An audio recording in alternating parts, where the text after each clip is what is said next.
చేసి నాకు వద్దు.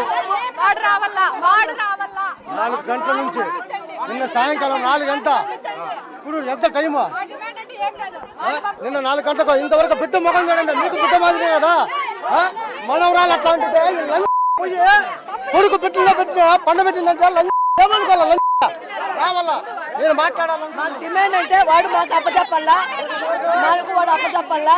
ఆడవాళ్ళకు న్యాయం లేదు, పిల్లలకు పెద్దలకు న్యాయాలు లేవు. వాడు తొడ కొట్టిపోయినాడు.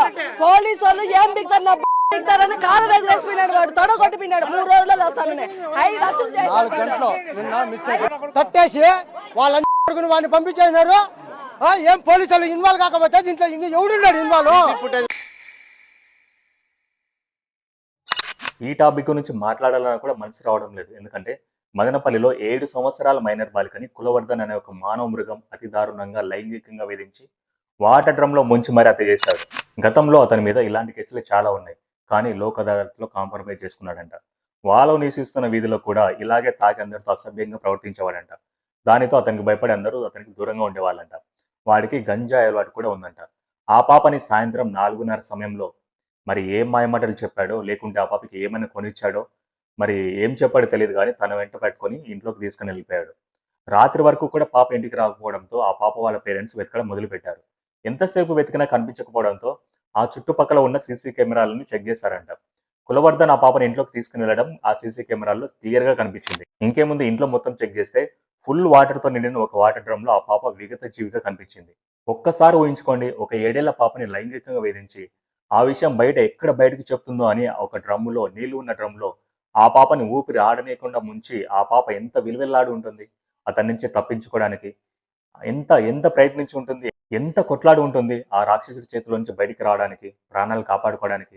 తన తల్లిదండ్రుల గురించి ఆలోచించి తన తల్లిదండ్రులు తలుచుకొని ఎంత బాధపడి ఉంటుంది. కానీ వాడికి మాత్రం ఇంత కూడా బాధ అనిపించలేదు. గంజాయి మత్తులో ఆ చిన్నారి ప్రాణాన్ని చీమలాగా చిరిమేశాడు. విషయం ఎక్కడ బయటకు వస్తుందో అని చెప్పేసరికి ఎవరికి తెలియకుండా పరారయ్యాడు. అలా డ్రమ్ములో విగత జీవిగా పడి ఉన్న ఆ పాపను చూడగానే ఆ తల్లిదండ్రులు ఎంతలా తల్లడిల్లు ఉంటారు. ఎవడో ఒకడు తాగిన మత్తులో వచ్చి ఇలా చంపడానికైనా వాళ్ళు ఆ పాపని అంత అల్లారుముద్దుగా పెంచుకునేది. ఈ విషయం తెలిసిన తర్వాత ఆ ఊరు మొత్తం ఒక్కటైపోయింది. వాడిని పోలీసులకు కూడా కాదు, తమకు అప్పగిస్తే చాలు తామే వాడికి తగిన శిక్ష విధిస్తామని ఆవేశంతో నినాదాలు చేశారు. ఎందరు పోలీసులు వచ్చినా సరే ఆ ఊరు జనాలను మాత్రం కంట్రోల్ చేయలేకపోయారు. కులవర్ధన్ని ఖచ్చితంగా ఎన్కౌంటర్ చేసేదాకా తగ్గేదే లేదని గ్రామస్తులు పట్టుబట్టారు. ఎక్కడ పోలీసులు తనని ఎన్కౌంటర్ చేస్తారని భయపడి కులవర్ధన్ అక్కడికి 200 కిలోమీటర్ల దూరంలో ఉన్న కనసానివారి పల్లె చెరువులో దూకి ఆత్మహత్య చేసుకున్నాడు. పోలీసులు పట్టుకోకుండానే, కోర్టుల శిక్ష పడకుండానే కులవర్ధన్ తన ప్రాణాలు తానే తీసుకున్నాడు. ఒకవేళ బ్రతికున్న కోర్టు మాత్రం ఏం శిక్ష విధిస్తుంది?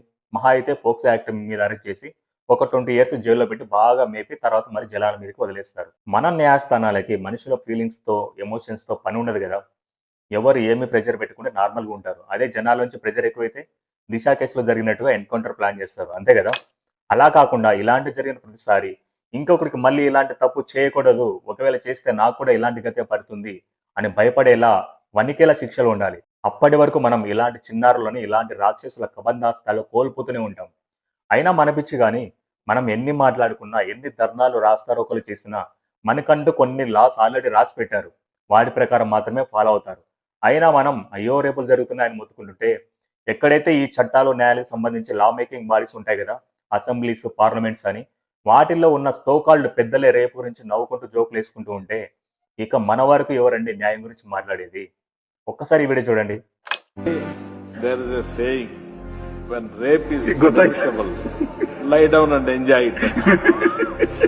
That's exactly the point. చూసారు కదా, కర్ణాటక అసెంబ్లీలో రమేష్ కుమార్ అని ఒక ఎమ్మెల్యే చెప్తున్నాడు, there is a saying when rape is inevitable, lie down and enjoy it. అంటే ఒకవేళ ఎవరైనా అమ్మాయిని బలాత్కారం చేయాలని చూస్తే, తప్పించుకోలేవని తెలిస్తే జస్ట్ కింద పడుకొని ఆ బలాత్కారాన్ని ఎంజాయ్ చేయాలంట.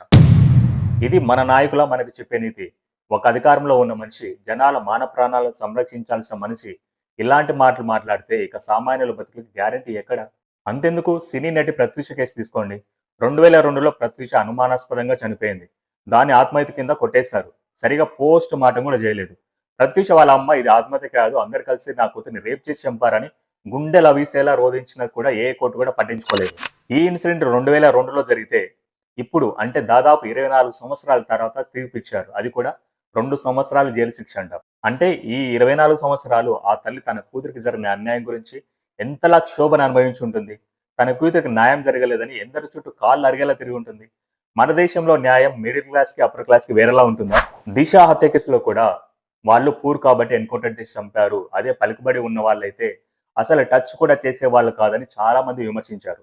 సో మొత్తం మీద ఇటు కులవర్ధన్ విషయంలో పోలీసులు ఇంకాస్త జాగ్రత్తగా ఉండాల్సింది. సమాజంలో ఇలాంటి సంఘటనలు చోటు చేసుకోవడానికి ఎవరు బాధ్యులు? ఇలాంటి ఆలోచనలు రాకుండా ఉండడానికి కులవర్ధన్ లాంటి వ్యక్తులను ఏం చేయాలి? ఎలాంటి శిక్షలు వేయాలి? ఇలాంటి పనులు చేసే వాళ్ళకి ఎలాంటి శిక్షలు వేస్తే మరొకరు ఇలాంటి పనులు చేయకుండా ఉంటారని మీరు భావిస్తున్నారు? దీనికి సంబంధించి మీరేమనుకుంటున్నారు? మీ అభిప్రాయాల్ని ప్లీజ్ కామెంట్ రూపంలో తెలియజేయండి. పేరెంట్స్, మీరు ఎన్ని పనుల్లో ఉన్నా సరే, ఎంత బిజీగా ఉన్నా సరే, మీ సరౌండింగ్స్ ని, మీ పిల్లల్ని ఒక కంట కనిపెడుతూనే ఉండండి. ఎందుకంటే మానవ రూపంలో ఉన్న మానవ మృగాలు ఇంకా తిరుగుతూనే ఉన్నాయి. జాగ్రత్త. Thanks for watching my video.